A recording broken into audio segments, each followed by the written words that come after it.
Falar de carta pode ser um negócio meio que atrasado, porque talvez muitos de vocês que estão assistindo essa aula nunca sequer enviaram uma carta. Eu sou da década de 80, eu nasci na década de 80, e ainda eu peguei algumas aulas, né, que ensinavam como que você escrevia a carta. Desde como você preenchia o envelope, como você formatava a carta, o que você colocava na parte do começo, no fim, no final, como você começava, como você terminava.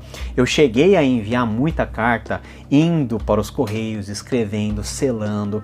Então, para quem já fez isso, a estrutura da carta talvez está na sua mente. Hoje a gente resolve muitas coisas pelo e-mail, mas até o e-mail, como forma de comunicação profissional, tem uma certa estrutura. Na antiguidade nós tínhamos também algumas formas de nós escrevermos as cartas. E dentro do contexto greco-romano, nós tínhamos alguns padrões importantes, e esses padrões são encontrados dentro das cartas do Novo Testamento. Então nós temos as 13 cartas de Paulo, as epístolas universais, e nós temos cartas dentro, por exemplo, de Atos, cartas dentro de Apocalipse, e essas cartas têm dentro delas essa formatação básica do período aí greco-romano, e é sobre isso que a gente gostaria de falar de maneira bem breve, né? Nós vamos explorar isso ao longo das nossas aulas e dos nossos comentários, mas é importante você ter mais ou menos a ideia para você se situar melhor. Então, apesar da carta de Filemon ser a menor dentro do corpus paulino, é relativamente mais longa do que qualquer outra carta escrita no mesmo período. Então, as cartas escritas no tempo de Paulo eram cartas muito mais breves do que as cartas que nós temos no Novo Testamento, a incluir essas cartas monocapitulares, né? Comparando Filemon com a maioria das cartas produzidas em latim e em grego nessa época, Filemon ainda é uma carta longa.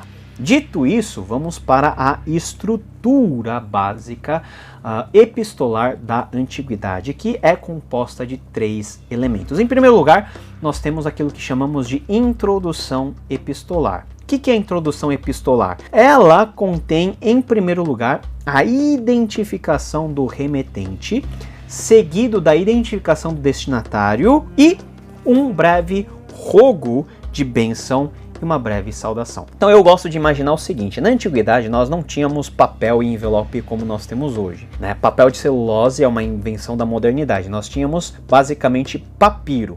Papiro era uma folha de papel feita de fibras de um vegetal, de uma planta que cresce às margens do Nilo, que tem o nome de papilo. Ela era seca, trançada, e a gente tinha uma forma de papel, e esse papel geralmente era enrolado e transportado por várias direções e para vários lugares. Então, a forma epistolar básica era identificar no começo quem escrevia, quem recebia e uma breve saudação. Até para facilitar o manejo e a entrega dessa carta. Você imaginou você ter que abrir a carta toda para ver quem está escrevendo, para quem está escrevendo, qual que é o propósito? Então, no comecinho, essa informação estava presente até para facilitar o transporte, tá? Então, a forma básica dessa introdução epistolar é A para B, saudações. Ou seja, Paulo para Joãozinho, saudações, ok? Essa é a forma básica. Então, você pode até relacionar essa forma básica com as cartas do Novo Testamento e ver que as cartas do Novo Testamento têm uma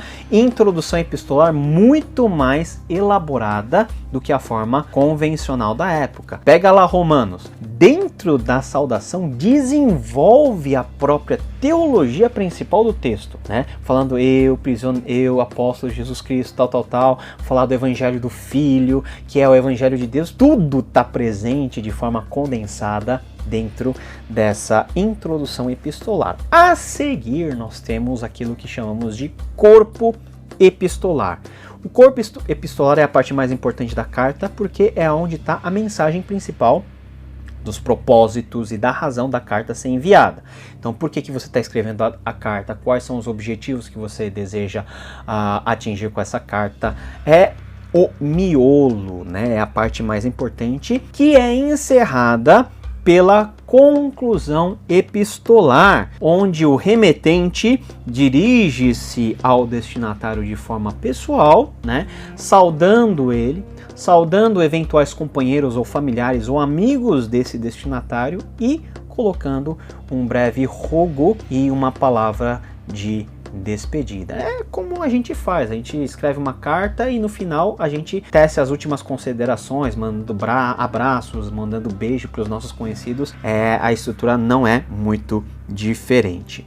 Um historiador e teólogo chamado Stowers, que é perito na pesquisa das formas aí epistolares da antiguidade, ele sintetiza muito bem essa estrutura e ele vai dizer o seguinte: as cartas gregas e latinas mais longas, que é o caso das cartas do Novo Testamento, começam com uma introdução ou saudação que contém o nome do remetente, o nome do destinatário e uma saudação. A fórmula é, por exemplo, Demétrio a Públio, saudações. Isso poderia ser ampliado ou abreviado de várias formas. Frequentemente a saudação era acompanhada por uma oração pelo destinatário, algumas vezes por um rogo pela saúde do destinatário e ocasionalmente por uma sentença de agradecimento a Deus ou aos deuses.